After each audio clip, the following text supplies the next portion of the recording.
it's like everybody's path is different. Yeah. I tell people that everybody's path is different. I was blessed to get where I am as quick as I did, and some people, different career fields, it's just different paths. Right. Like you can't control that. Um, I say our career field is a difficult path because Yeah. we don't really have like you may be out of hide at LRS, but you can always go home to LRS. Right. When you're an admin, if you aren't in the post office, that's the only time you work with multiple people that have the same AFSC as you. Any other time, you just in the CSS next to the commander. And you could be with maintenance, you could be with cops, you could be with LRS, you could be with anybody, you could be with flyers or whatever. They don't really know what we do. They don't know anything about us. So how do you make that impact in your unit? Got it. And I think that's where it helped me is be like, not to get stuck in like, no, I'm an admin, I'm not gonna go help on the flight line if I'm working with maintenance, or I'm not gonna go help work the gate when I'm with security forces, or I'm not gonna help if like there's a large load coming in from like a LRS dude. He comes in, he's telling me like, man, it's crazy. You know, all this stuff coming in. If I don't go help and learn what I can actually go help and learn to help the unit, then it's like, I mean, what are you doing?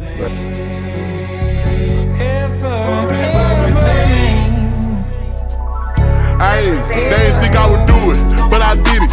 Really having it, really winning. Was times that I thought I'd forever be sinning and spending whatever to stand on the business. But God bless the game, did it all but a sinning.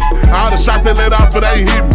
All the shots we let off, they ain't mentioned was hitting. Go ask why he's fighting them limping. Never change, I'm the same as just in me. The only thing changes the pay for my video. Can't forget about the diamonds and chains on my pendant was starving, but now we each stay for a living. If we ever fell out, you was fake or we can switch sides, don't be standing on. But yet I'm the biggest, ain't changing my clique, rep to 6 disrespect and get put in that dick. I won't let them change me. I'll remain. What's going on, everybody? Welcome to another episode of the Basement Club Podcast. In case you forgot, I am the NCO with the most, your host, Staff Sergeant Philip Taylor. Today I got a real good guest with me, top-notch NCO, my man who was very gracious enough to come on the show with me and come chop it up. Come stop in the clubhouse. My man, TSgt Devon Dash, man. How you doing? Doing good, man. Doing good. Doing good. I like to ask all my guests this question. You know, whenever you hear somebody, you know, whether it's introducing you or, you know, somebody's reading off your accolades, you know, how does that make you feel? Do you kind of cringe a little bit? Like, what's the thought process when you hear it? I guess like when I hear it and like I kind of start thinking about everything that got to that point and like all the people who kind of helped me get there in a way. Because like when you hear a declaration, either you're at your next location and you like, it's a bunch of people who don't know you, so now they're getting to learn about you from like your previous base, or you get lucky enough, you pin on where you are. Right. You got to see like there's new people there, like your replacements over there. He like, dang, did all that? 2 years? It's crazy.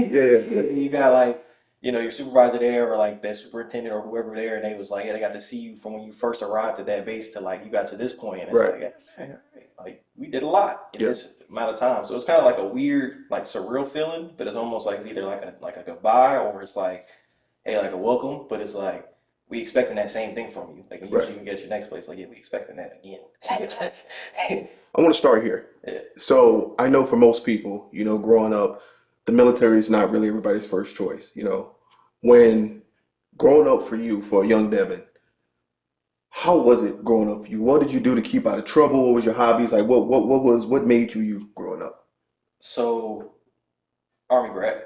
Okay. Yeah. So my dad, he did 20 plus in the Army. He did a little time in between. Like he got out, did some electrician work and stuff down in Long Island. Then he joined back after 9/11. Got it. So like service is huge just in my family in general. So like that definitely kept me on the straight and narrow. Like we used to go like vacation and stuff, like go like visit Air Force bases and stuff. Like my mom is funny, she got a picture when I was like 4 at some Air Force base like next to a plane, and she's like, she always said, I always knew.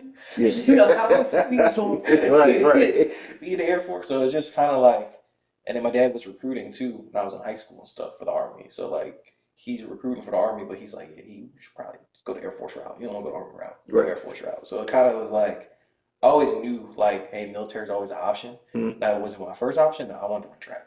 Like, was big into track on that and all that kind of stuff. But it's difficult, especially in New York.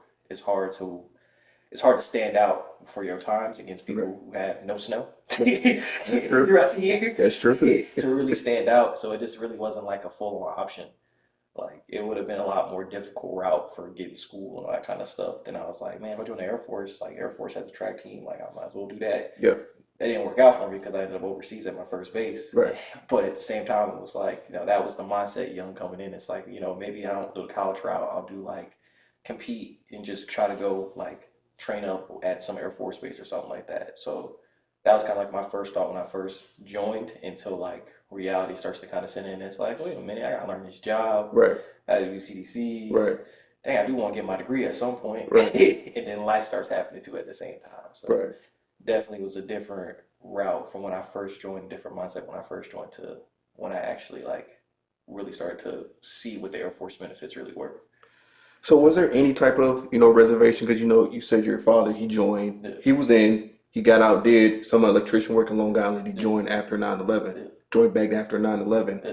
When you told him like, hey, I want to follow in your footsteps and join the military, even after, everything that he's seen with 9/11, how that kind of impacted, the country and a lot of people. Was there any type of reservation like, no, son, I've done the military thing, maybe this is not you. Like, what was, He didn't want me to go Army. Mhm. Like, he did want me to go Army. First thing first with him, he was like, let's see what you can get in this ASVAB. Like, I ain't gonna waste, like, if you can't score, Yeah, you it's- score an ASVAB. It was like, talk about military. Right. So the first thing we take a little practice ASVAB test. Yeah. And I scored good, not like really good, but Yeah. I scored good. He's like, all right, yeah, military is definitely a route for you. It's Okay. gonna help pay for school and all this other stuff. Mhm. So, but he was like, Army, nah. Like, he was like, nothing against the Army. Like, he loves the Army, but he was just like, I don't see that branch for you. Yeah. You were more of an Air Force personality type. Yeah. I don't see that branch for you type of deal, which was fine. I was like, okay, I get it now. Yeah. Speaking to people who are in the Army, yeah, it is now. Hey.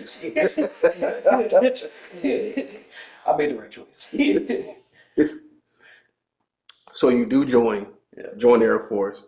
What was the first night for you? What was the first night like for you when you first get to BMT in Likely? So the funny thing is, another dude in my high school joined around the same time on my football team, but we never really was like cool like that in school. Right. So we go to MEPS, our plane gets delayed or whatever. We get to Texas, we thinking they gonna separate us because they know we went to the same like Right. different recruiting stations, but they would have connected the. We our mind, they got our record. They gonna connect the dots. Went to the same high school and separate us. Right. They ain't separate us. Oh. So me and him was like teammates now in the Air Force, and we're just like, dude, this is crazy. Like, this is nuts. We get to the shakedown, everything. We look at each other like we make this is a very terrible decision. like, we thought football weeks was tough. This is no Yeah. like, we made a hard decision. Hey yo. Hey yo. Yeah, we was like, what are we thinking? But then we kind of like, but that was cool to have somebody who you knew beforehand and like Right. go to that journey with you. Yeah. I was in the FGIs called on for a minute. They was like, the chemistry too good on this side of the bay. Right. You gotta go. Right. You gotta switch both. Right. You gotta break that up. Gotta break that up. Yeah. Wait a minute. But it still was good to have at least that one person who's like from the same neighborhood to go through that journey with me though. So that's Right. pretty cool. So speaking of, people from your neighborhood, when you join, there's a lot of situations where a lot of people might have a little bit of resentment. Like, oh, you left the neighborhood, you left us, you think that you're, I guess in some senses, more better, more high and mighty. Whenever you go back home to visit family, do you ever feel some of that from the people from your neighborhood that you might have went to school with or grew up with? So like when I go back home to Long Island, like family's split up. So I got a lot of family in Philadelphia. Okay. So only real family in Long Island is immediate family. Yeah. But when I go see friends and stuff, a lot of people, I've been in for like a decade. So like a lot of people moved in other states, Yeah. got their own families and stuff now. So they kind of, everybody, you're at we getting closer to our 30s. Well, Yeah. at least I'm getting close to my 30s. And it's like, people start to mature, have their own life, and they kind of, it's more on the conversations like, I kind of wish I went around you with. Because Right. it seems like, A little bit better. Yeah, a little bit better than what you're doing. Yeah. better. Like, I should have maybe did that. Or like, you get those type of conversations, but Yeah. most of the times it's like, there's no real like trepidation or like hate, I would say personally, Yeah. because I think people already were used to seeing my dad pull up to like track meets and games in uniform, Right. or, like, pull up. So they already knew like What it was. and Yeah. stuff like that. So it was no like, and then New York as a state is very much military supportive. Like it's a liberal state, but Yeah. they love the military just because of all the events that's happened in New York. So Right. that's one of the benefits, I guess, being from New York and stuff. And then my family in Philadelphia, like they already like they so used to my dad being in and all that kind of stuff. There's like my little brother, he's in ROTC now for like school and stuff. So they just used to us all joining the military, and I have uncles that have did the military route too as well. So it's like it's a very common thing in my family, I guess. Okay. Yeah, people who serve. So you graduate basic training, you graduate BMT, it's time to go to tech school, right? Yeah. So I believe you went down to Keesler, correct? Yes. How was Keesler? So before you answer that question, I don't know if you noticed the license plate. I'm from Mississippi. Okay. I'm from Mississippi, so you can be honest. I'm gonna be honest. Yeah. You know that clip with the reporter? Mhm. He'd be like, I'm tired of this bum. Going from New York to that type of baby. Accents, and you go right outside the gate in Keesler. You don't want to right outside the gate. It was like, nah. But luckily for me, my tech school only like 3 months. Yeah. So it was more so figuring out where I'm going next, Right. per se. So immediately I was like trying to figure out because our stuff comes quick. So like within our second month, most people know like what base they got. I unfortunately had Alaska, and I was like, nah, I don't want to. I don't mind snow, but I don't want to go that far. I was trying to go West Coast. So then one of my classmates was from Alaska. Yeah. Talked to us like, you want to go home? Like it'd be easier. You could probably get out the dorms early. Yeah. He goes to Hawaii, and he was like, you know what? Yeah, I'm gonna go home. Swap with me. I'm thinking finesse. God, Hawaii first base. Got it. APF calls. They like, they used to do like these little hot sheet announcements. They was like, Aaron Dash, you on the hot sheet, you gotta go see the instructors. I'm like, what did I do? So I go see the instructors. They like, yeah, you got diverted. You going to Ramstein. I said, Ram, what? Oh, wait. What is that? I was like, what is that? I'm trying to Google what state. I'm like, where are you trying to send me? It's like, I'm going to Germany. Yeah. I was like, this is crazy. But my dad, when he did his first term, he was in Germany before. So I got called. I was like, yeah, they sending me to Germany. Mm-hmm. My mom, she called my recruiter. She said, nah, you told my son I wasn't going to go all the way across the world like that. My dad was like, Germany's fun. He was like, he hooped in Germany. He used to travel and stuff. He was like, Germany's a great, that's a great area to go. Like, you're going to see the world kind of aspect. So my dad was all for it. Mom's was a little scared, but then she kind of adjusted, I think. Yeah. And then for me, it was just like eye-opening to go from like America to a different foreign country at so young. Yeah. For sure. But that was kind of like my tech school experience. It was kind of like you there, you gone. Like, Mississippi heat, crawfish, driving down to New Orleans and stuff, and all that kind of stuff. But it was kind of like you there, you gone. Like, what time of year did you go? It was like springtime. Okay, so like that April. Yeah, it was like springtime. Because I got to Germany right around like July, so it was like that May, June. So it was just hot. Yeah, just sticky. That's what sticky. Like you just. But overall though, I liked it. Like it was cool. It was a good time. You joined straight out of high school? Yep. So being 18, coming straight out of high school, you know, you went through basic, went through tech school, got the heat. Now you're going to Ramstein, man. Like what?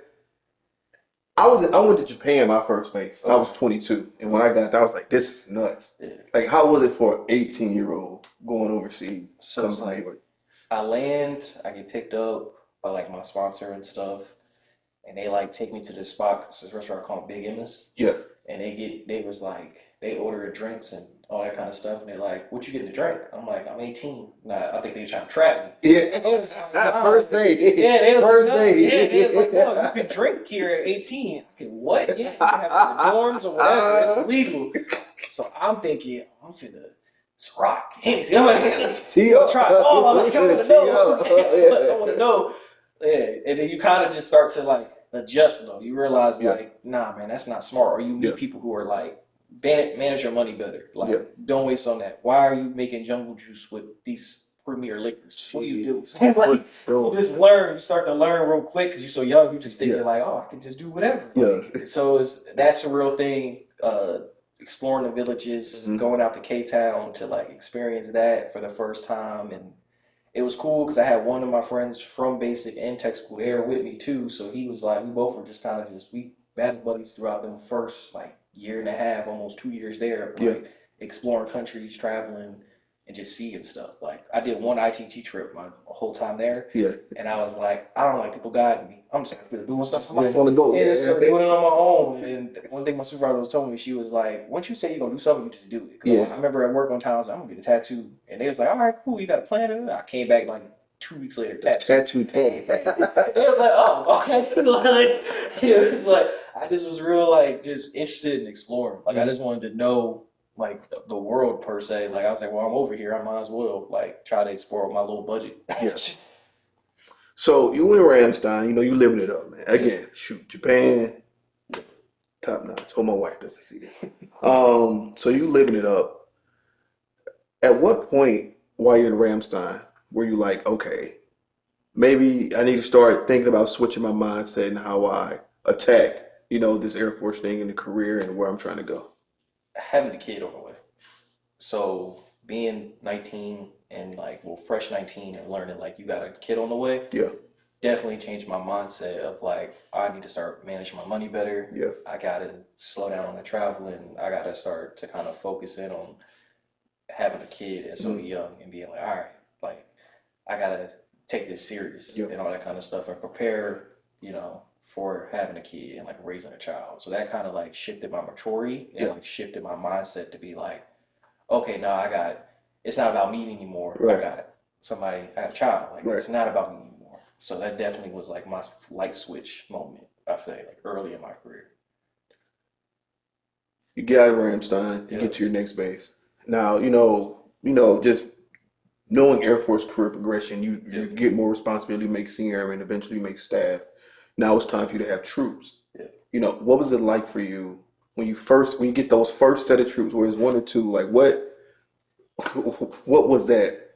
So second base boom sign, thankfully no troops. Mm-hmm. Wasn't really prepared for troops. Still learning how to be like a parent, co-parent in the military. So like Korea, I think I would have been a bad supervisor to whoever I would have had under me, just because mindset wasn't fully there for to handle both aspects of life. Get into Aviano, do the ALS thing, make staff out of cycle, working in the post office, off bat 8. 8? 8. 8 troops. 8. Wow. 8 troops. I'm probably only like young, like 22. Like 22, 21. Oh my Lord. And it's just like, you got troops who can be 30, you got troops who can be 18, you got troops the same age as you. Yeah. It's all about learning personalities. And I spent a lot of time trying to learn each person's personality. And I think that kind of helped me. I was in trials and tribulations. Like, there's some stuff you're just not going to know. Right, of course. And ALS doesn't teach you anything about being a people person. Luckily, I had mentors I could call on from like back in Ramstein, all that kind of stuff. And one of my mentors told me, he was like, if you come at a person the wrong way, your troop will beat you up. Like, your troop will swear, like, you need to know how to come out people correctly. Yeah. You know, because you don't know where these personalities from. You don't know where people's background is from all walks of life. You might come at a troop the wrong way. They might be like, nah, we gotta go step outside. Step outside. So you gotta really know people and how to talk to people, how to like deal with different personality types and know what people want. So like having 8 troops in the post office, trying to work the schedule of a post office. So I don't know if you know much about it, but it's like you don't get holidays because mail comes on Christmas is the holiday. So you don't get holidays really. You relying on hopefully volunteers coming to help you during holidays. And then it's just trying to make it work, like trying to just every day is mail. How do you keep people motivated? It's the same thing every day. You pitching mail into the slots. The truck same size every day.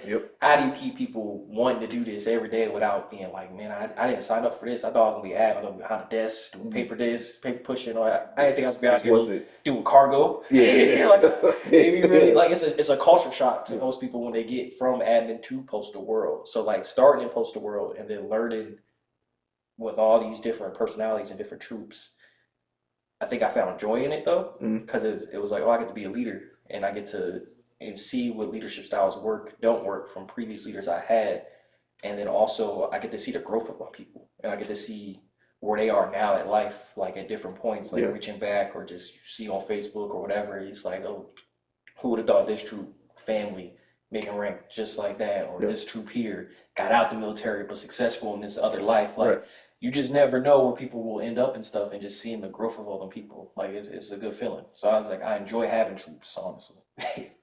So going back to your dad being in the military, Yeah. you know, just growing up and seeing that, did you take any pieces that you've learned, you know, just being a military brat, did you take some of the things that you learned? And if you did, how did you apply that to being a supervisor when you first got troops? So for my dad, I was basically knowing like structure, like how important structure and having clear direction is. Yeah.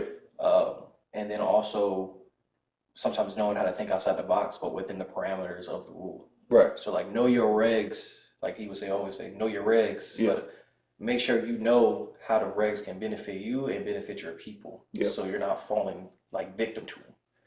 So I think that was two things that I really took in and I really paid attention to. It was like knowing the AFIs, knowing what I need to know to like help myself and help my people under me. So we could we on, like, even if we towing the line, we on the line. We ain't Right. breaking anything. We just doing what we supposed to be doing. So I think that helped out a lot. So you've been in for about 10 years. Yeah. When did you make tech? Last year, 2024. So you made tech last year, so still, you know, fairly fast. Yeah. Do you get, you know, the word fast burning is always thrown out a lot, right? Yeah. Do you get a lot of people, you know, kind of, I guess, doubting your leadership capabilities because you are young, you did make it Yeah, pretty fast. faster than, and if you did, like, how do you, what's the thought process? Oh man, it's like everybody's path is different. Yeah. I tell people that everybody's path is different. I was blessed to get where I am as quick as I did, and some people, different career fields, it's just different paths. Right. Like, you can't control that. I say our career field is a difficult path because Yeah. we don't really have, like, you know, you may be out of hide at LRS, but you can always go home to LRS. Right. When you're an admin, if you aren't in the post office, that's the only time you work with multiple people that have the same AFC as you. Any other time, you just in the CSS next to the commander. And you could be with maintenance, you could be with cops, you could be with LRS, you could Yeah. be with anybody, you could be with flyers or whatever. They don't really know what we do. They don't know anything about us. So how do you make that impact in your unit? Got it. And I think that's where it helped me is be like, not to get stuck in like, no, I'm an admin, I'm not gonna go help on the flight line if I'm working with maintenance, or I'm not gonna go help work the gate when I'm with security forces, or I'm not gonna help if like there's a large load coming in from like a LRS dude and he comes in, he's telling me like, man, it's crazy.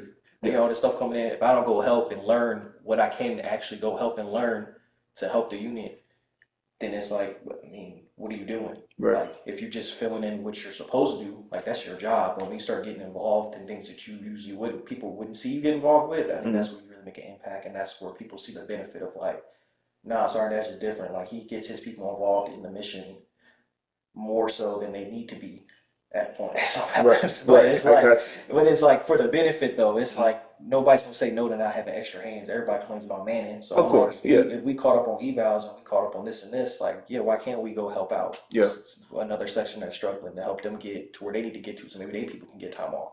Okay. All that kind of stuff. So I think it's just learning your leadership and what their standards is, and just learning how you can help impact the mission, even if it's not just doing your day to day. I think that's what kind of helped me stand out, and I think that's what kind of helped me get to where I got to so fast. I think people, when they first meet me, they're kind of like, he don't look like his record. He don't look like, there's no way this record is him. And then they see the actions, Yeah.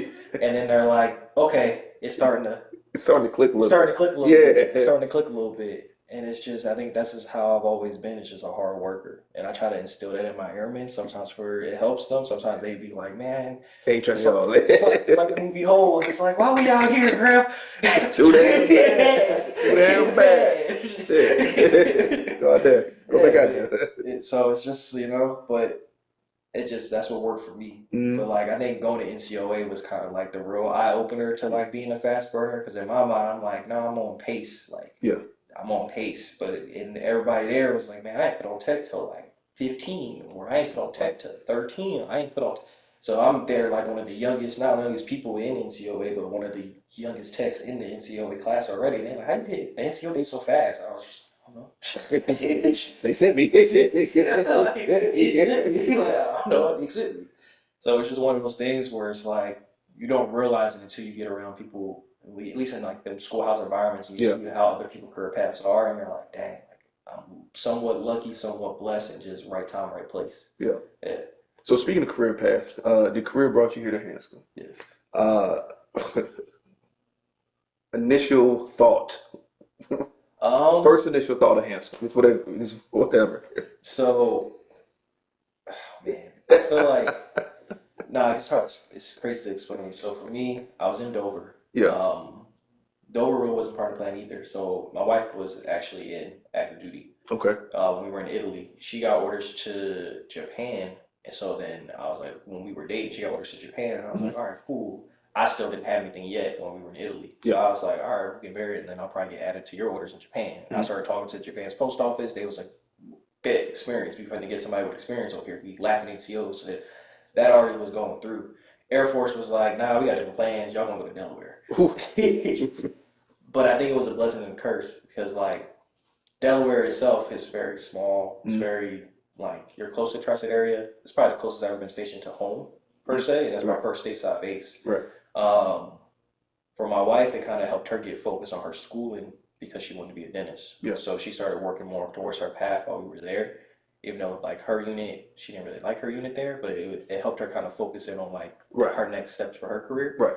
And then for me, it was like, cool, I'm gonna buckle down, like make the most of being at a stateside base. But then as soon as I got there, I got deployed.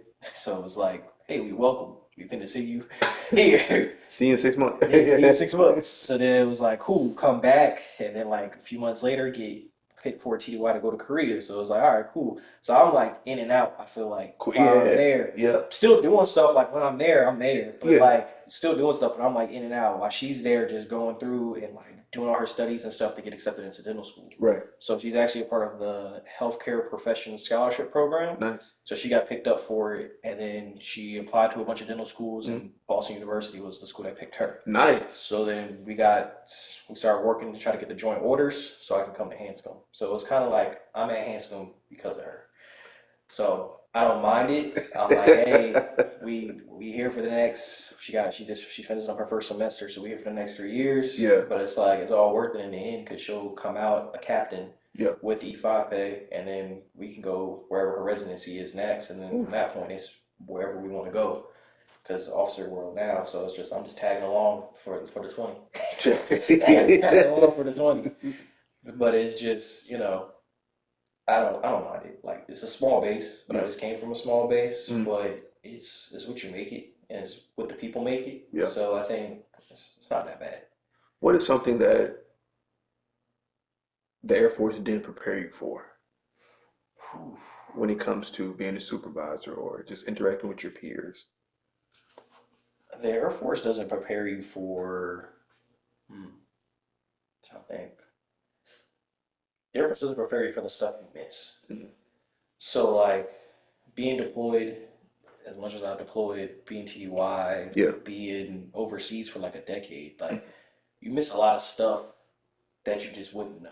Right. Like either family stuff that they just was like, we ain't gonna bother you because she was overseas, or just like missing stuff for my daughter, like all that kind of stuff. Like you miss certain events and you can't get that time back because you just weren't there, you weren't present. You were doing something else, or you were somewhere else in the world, or doing whatever you were doing for your job. The Air Force doesn't really prepare you for that. When you start, I guess like since I'm at my 10-year mark, it's almost like I don't. Like, you always think, oh, I'm going to do 20, I'm going to do 20, but now you can actually kind of see the 20. Yeah. Like, dang, you can plan out your next 10 years. Right. So it's like, I got this many years in front of me. Yeah. So you can start kind of seeing of like, this is what I can do to set myself up so I can actually enjoy some of the moments I might have missed. Right. And the Air Force doesn't prepare you for what that looks like, of like, what happens when you don't have to get up at 7:30 every morning and like put the uniform on and be somewhere for 10 hours out of your day. Yeah. 10 or 12, depending on where you work. You miss day to day, you spend more time at your job than you at your home. So it's like learning that and kind of preparing for that side of things. It's like Air Force doesn't prepare you for that at all. So that's what I'm more so starting to be like, all right, I'm trying to get this master's degree. Yeah. Let me plan out my next few years to see where I can end up, whether it's if I'm blessed enough to make senior, or if I'm blessed enough to make chief before I'm done in the 20, like, Yeah. cool, I'll take it. Yeah. But I definitely want to enjoy that time with my family once I'm out and set up towards that so I can really enjoy time with them. Has there ever been a situation where you feel like you let somebody down, whether it was a mentor or an airman or just whatever, maybe even yourself? Like, what was there a situation where it's like, damn, I fucked that up. I could have. I think, man.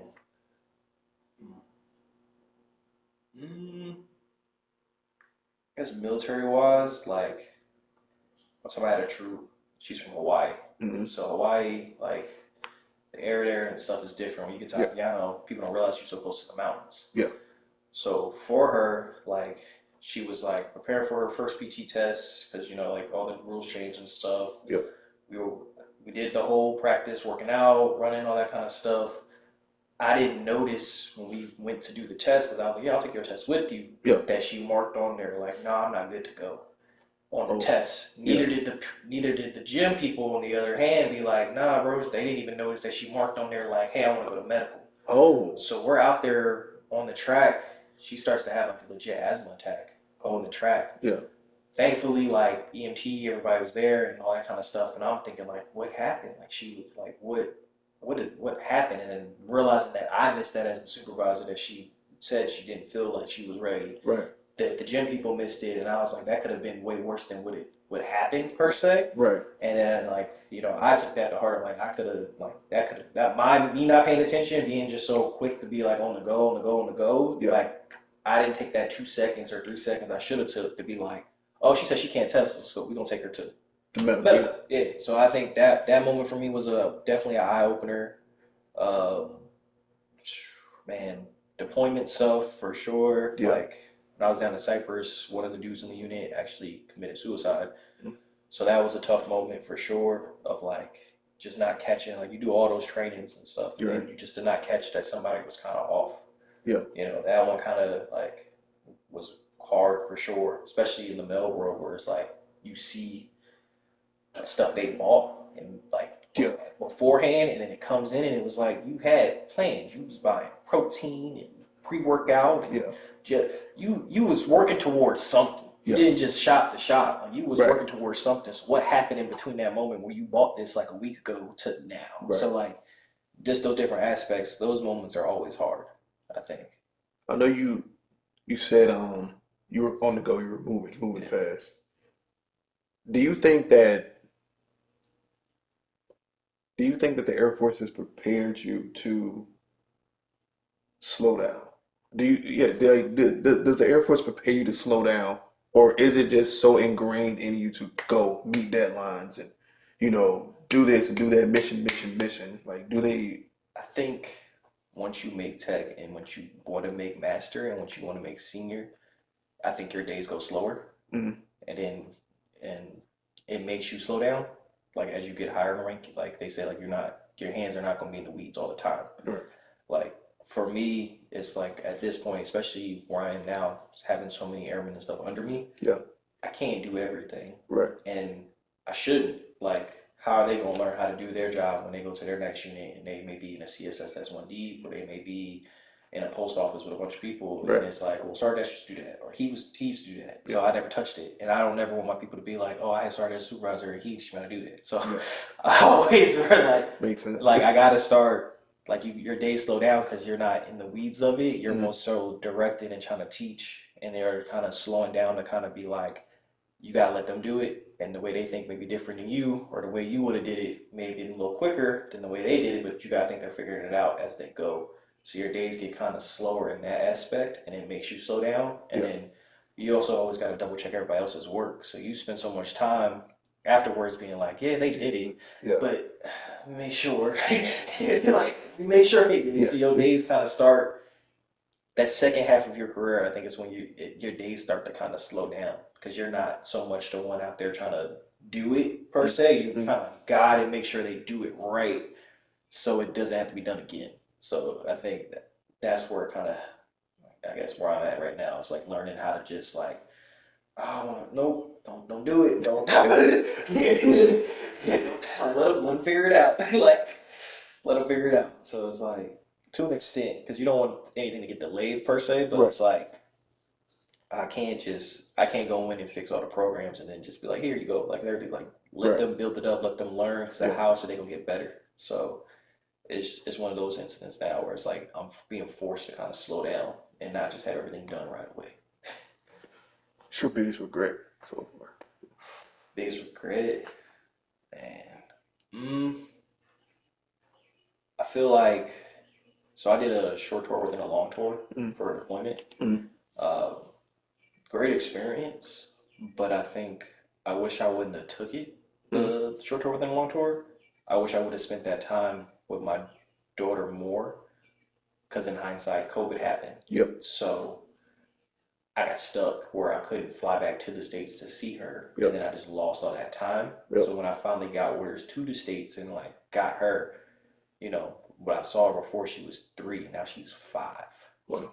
So it's like, for her, like, yes, you see me on the phone, but it's like, It's different. It's different. It's way different. Yeah. Way different. Yeah. So that hit like so hard Mhm. of like, yeah, what if I just didn't take that other deployment? What if I just would have did that? And then maybe I would have got stuck in the States because of COVID, but Yeah. who care? Like, I would at least got that time with her and got to experience that. But then you also got to think, all right, you do that route, I would have been my wife. Right. So there's that. So it's Right. like you can have those regrets, but you gotta count your blessings that are in front of you, and like what you actually have. Like, there was a reason you went on this path. I feel like I always think about it like that way.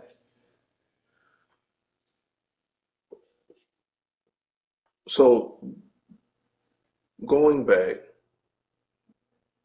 what would you tell young 18-year-old Devin right before he stepped on that bus, got on that plane, go to Lackland?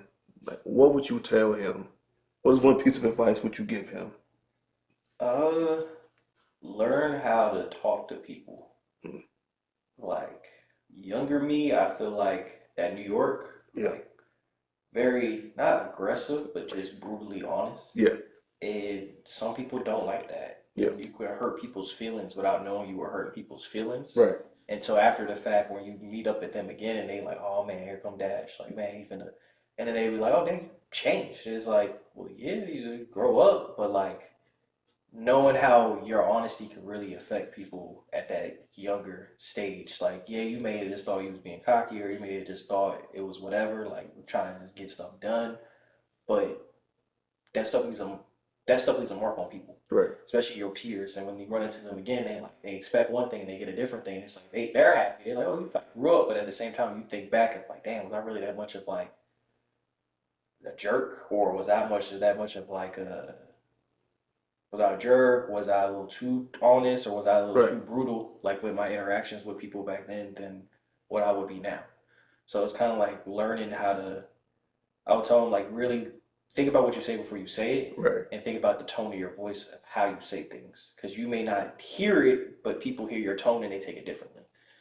So Did that affect you as far as like, I know, relationships, but even how about career wise, did it affect you, when people like, I don't want to give you an opportunity because, I think it affected me definitely as a A1C and a senior airman for sure. Mhm. Like, as a A1C, like, just BTZ board, all that kind of stuff, like in person. When I used to do the in person boards, like, yeah, just demeanor and the way I talk just wasn't proper enough for it to be Right.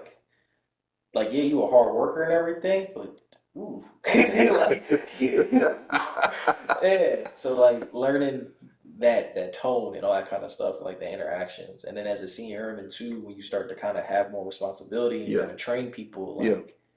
you got to be patient when you're training people as a senior airman. You can't just say Pop off. yeah, Yeah. you can't just pop off on people. Like, Yeah. you can't do that. So learning how to like just have better interactions, like learning that, like you looking for me, I had a mentor who was kind of like pulled me to the side and was able to be like, this is what's holding you back, kind of thing. Like, Yeah. yeah, you are hitting all these, but those two things was really making people hesitant about you. Right. So it's like learning how to kind of roll that back a little bit, or just not so much lose my New York accent per se, but kind of just like realize that that does turn people off. And Right. then like when I have troops that come from New York, Yeah. it's like I give them the warning like our New York accent and just New York just tone or that East Coast tone to some people just sounds so aggressive. Right. And it's not you not aggressive. Yeah. It just comes off that way Right.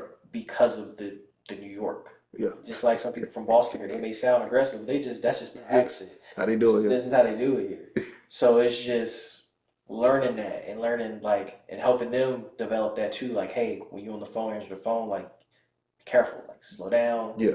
I know you want to get to the point because you're so used to like and you're ready to get what you like. So you don't want to hear the whole story of like, well, I wanted to. You re-listen or not? Like you can't say that to people. Like, you know, like, you can't, man. Because like when I was an airman, I used to. I remember one time when I was in the CSS for CE, and Oh man. this dude called. He wanted to update his slides. Yeah. It was like an hour before the commander's call. Yeah. So I'm like, dead ass. You trying to get right now? He said, excuse me? Oh my It's just God. you gotta learn, like you can't say that. Yo. You can't say that like that. You can't say that. So it's just you learn, like you learn. So, were you receptive to the criticism? Yeah. Oh yeah. Okay. Yeah. That's one thing I will say. I am. Okay. I will take my feedback and really take it to heart to learn of like, all right, how can I get better? Okay. How else do you learn unless Right. you are receptive to the feedback? So, have you ever been in a situation where you trying to provide feedback to an airman? Mhm. They're not trying to hit it. Like what? So for me, like I'll try to tell you first and give you the warning Mhm. of like, hey, like this is what you're doing wrong. This is what we can help you improve, all that kind of stuff. Mhm. But sometimes people just gotta learn by just letting it, like Let it happen. let it happen. Yeah. And that's one of the things. Is like sometimes you gotta let your airmen fail because if they fail, that's when they'll really learn. Yeah. If you can't always. It's like with kids. You can't.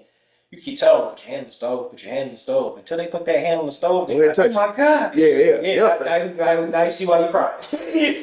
They listen. Yeah. So sometimes you gotta let your airmen go through that trial and tribulation to just be like, they'll come to you being like, all right, I see what you mean now. Like, I could have definitely avoided this if I would have listened to you. So let me listen to you now. Sometimes you gotta let that happen and just, hope that they learn that first time when they burn their hand on the stove, So, and that takes patience.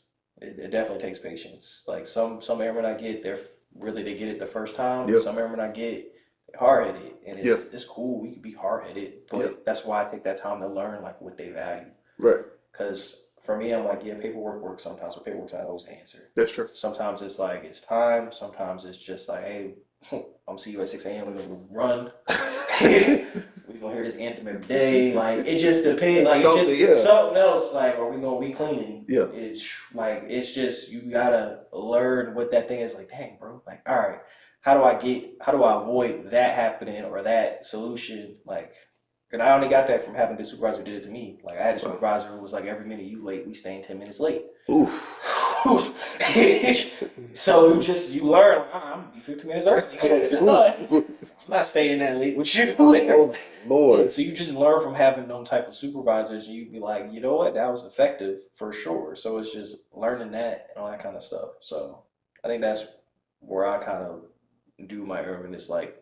My first option isn't going to be LOC because sometimes it turns your airman off. Right, yeah. Because then they won't come to you for anything because they think your first thought is going to be punishment. And you don't want to lose that open communication and that trust with your airman. So that's why I try to find other solutions to try to just go straight towards that route. Do you feel like airmen are helping themselves? Not this day and age. Why you say that? Why you say that? I feel like when I was an airman and I was outside, I didn't record everything I did. I wasn't on live. I wasn't on every story on Snapchat didn't make the story. Yeah. Every video didn't make the public. So like didn't go to Facebook, didn't go to Instagram, didn't go to TikTok. Yeah. Like, I don't think airmen help themselves because they don't hide nothing at all. Like and so they don't help themselves. They forget that you're commander, everybody got social media too. Exactly. They can Google you. Exactly. So they don't help themselves, and then they also, I feel like they abuse the first sergeant, Oh, where it's like they don't go to their first line supervisor. They immediately think first sergeant is the problem fixer, so I'm gonna go to the first sergeant. yeah. And that makes the first sergeant look at you as a supervisor like, What are you doing? what are you doing? I didn't know. Why didn't you know? Because they went to you. Like, so it's just, I think it's that, like, that happens a lot nowadays where it's like, if you would have told me, I would have helped you, but you never even gave me the opportunity or the chance. You went right to the shirt, and that's not the shirt's day to day. Like, the shirt's there to help, but the shirt's there to help after I ran on all my options. Exactly. I will do shirt. Like, I told this person I did these steps to get, I can't find the answer. Exactly. So I think it's just, airmen don't help themselves in that aspect of like always wanting to post and say, like, I get it, freedom of expression. Yeah. But when you're in the military, it's like, yes, you have freedom of expression, but not to the detriment of your unit or as the collective. Exactly. Yes. Going back down that path, Yes.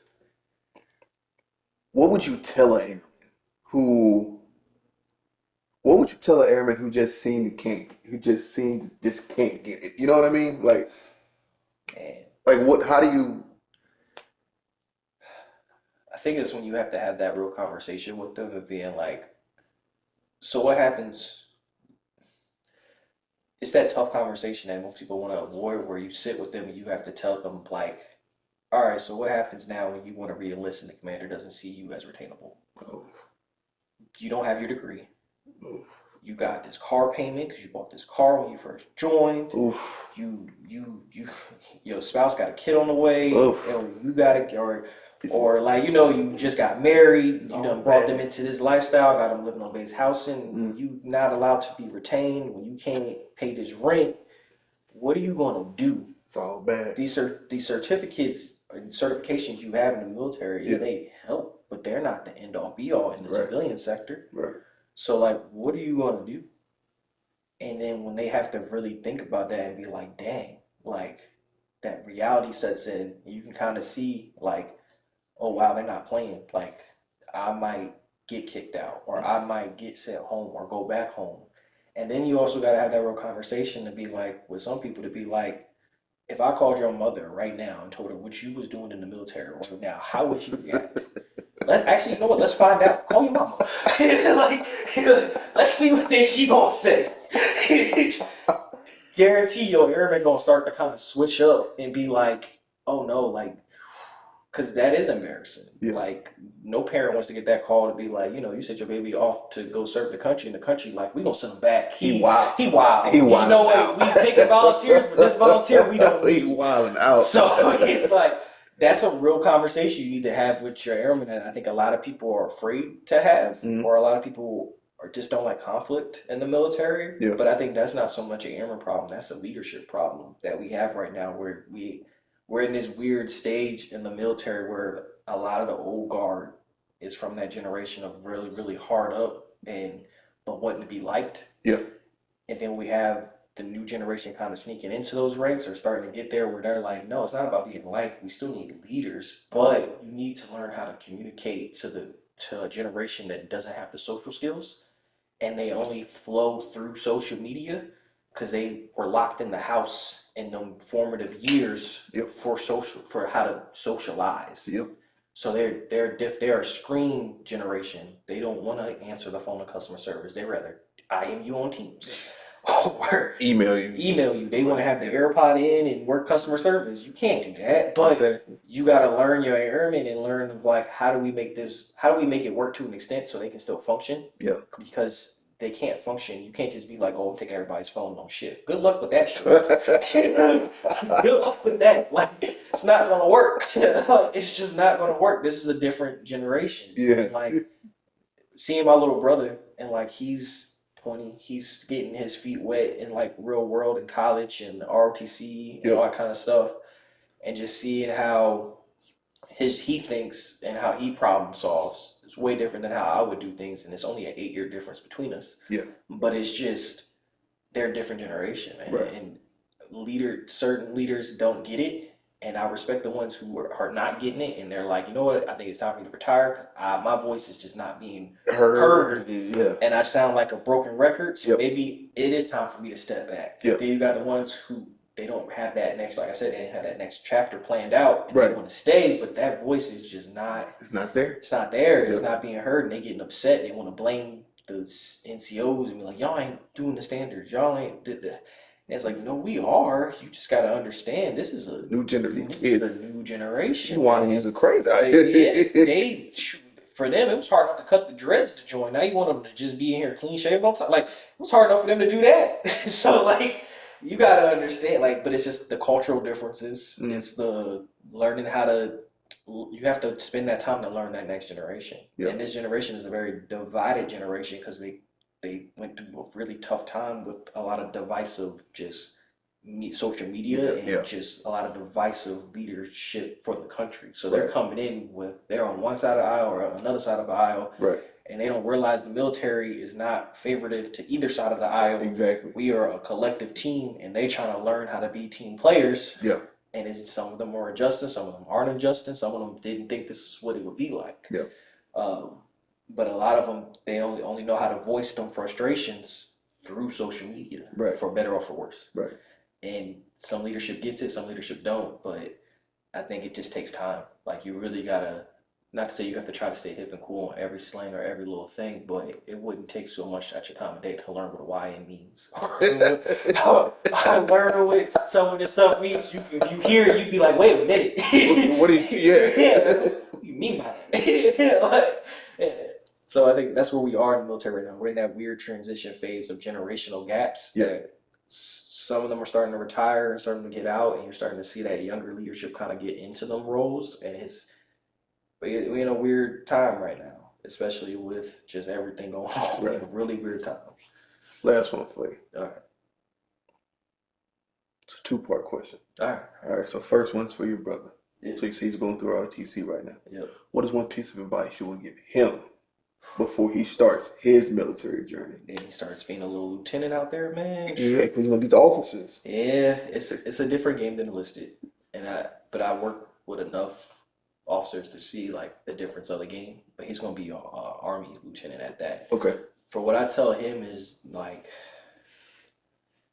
patience, and I'm already starting to tell him because I see a lot of my younger, like, watch how you learn how to talk to people. Right. I get that you want to be the best and you want to prove you're the best, Right. but you ain't got to tell everybody that. Right. Slow it down, like listen before you talk, that kind of thing. Trying to teach them that patience. It's kind of like when you a vet on a team, and, you know, you got that young star player that's out here like, I can drop 50 every night, but sometimes you don't need to. You don't need to. You don't need to. Charlotte come to town. We definitely try. Yeah, so it's just, you know, like you gotta try. That's one thing I'm trying to instill into him. It's like the patience and all that, and just like don't get overwhelmed. Yeah. His generation gets overwhelmed a lot. Like, anxiety plays a huge part in their life. Yeah. And I'm trying to tell him with like, hey, you need to take the moments to relax, enjoy yourself, enjoy your youth, and then don't get like this ain't the end all be all. Yeah. Like, you got plenty of chapters to go, so don't let the anxiety get to you. So just trying to help with that aspect too, because I think that's another thing that cripples their generation a lot. The second part to that is, I'm glad you brought that up. What would you do if you were a leader, chief master sergeant, Air Force, whatever, command chief? What would you do to kind of help the younger airmen that are coming in from this new generation, to kind of help them gel together more and help with the cohesiveness? So I think certain things that will help, probably first off, I think kind of like the mandatory squadron PT. Yeah. I feel like having that 3 times a week, I agree, helped a lot when I was a younger airman to be like, hey, you show up at 7 a.m. at the gym. Yeah. Everybody in the unit there. Yeah. Everybody knows, you start to meet everybody kind of in a way, because whoever you are same run times with, you're going to get to know them real good because y'all are in the same pack together. Whoever hoops, you gonna start making your friends who hoop, whoever wants to go play Ultimate First. Like, everybody will find a friend group and find that connection so they can have that person that, we have PT together, but then at the same time, we may go have a barbecue or something later in the day, or we may go have I may make friends. Like, you never know who you make friends with. Just do sports or just do gym and all that kind of stuff. So I think that definitely will bring some more cohesion other than having like personal PT per se. Like, I think people prefer personal PT because some people don't utilize it. They just like, oh, I can go home early. School, right? Or go start school early or something else. But they like having that 3 times a week of like everybody getting together to do PT together does build bonds and does build that camaraderie, because it's like, some person might be from Texas, some person might be from Jersey, and they start hooping, and it's like, wait a minute, like, all right, you start building that chemistry and that connection, even if it's just do basketball, but it's still just, you start building that connection. So I think that's one way for sure. Another way, like, I don't mind the SRRs that they're doing now, the standard readiness review stuff. I don't mind it, but I think the way they're doing it is a little weird per se. I don't think you empower your first line supervisors to build connections by having everybody line up in a formation and be like open rings. No, I think if you utilize what we already have, which is the feedback form that covers the readiness part, you talk about fitness, you talk about dress and appearance and standards. If you want people to give the feedback and give honest feedback, give them the time, give the supervisors time with the airmen one-on-one to kind of have that check and balance. Like, trust your frontline NCOs to do it. And if you can't trust your frontline NCOs to do it, then that should be a bigger question to the senior NCOs and the chiefs that put them in power in the first place. Because people don't make rank without leadership's effect. So if you start to notice a trend, it's like, some reason he can't, like, his people for some reason just ain't cohesive with him or whatever. So it's just one of those things where I think if you empower the frontline supervisors to do the ACA, and that answers all the questions of the standard readiness review, then you'll get honest answers. And you'll get that honest feedback back from your airmen, and you'll get that honest feedback back from your NCOs. You kind of to know, like, hey, this is what I know and this is what I don't know. Or this is where I need to be. So I think those are 2 things I would probably enforce more, to be like, no, the ACA kind of is the way to kind of fix some of this. And bring back the cohesiveness of just the squadron PT, everybody working out together. I think those are the 2 biggest ones that, for me, I think will help a lot with the younger generation. You heard it here. Leaders, do your damn job. Appreciate it, man, for coming on, man. Hey, it's a wrap.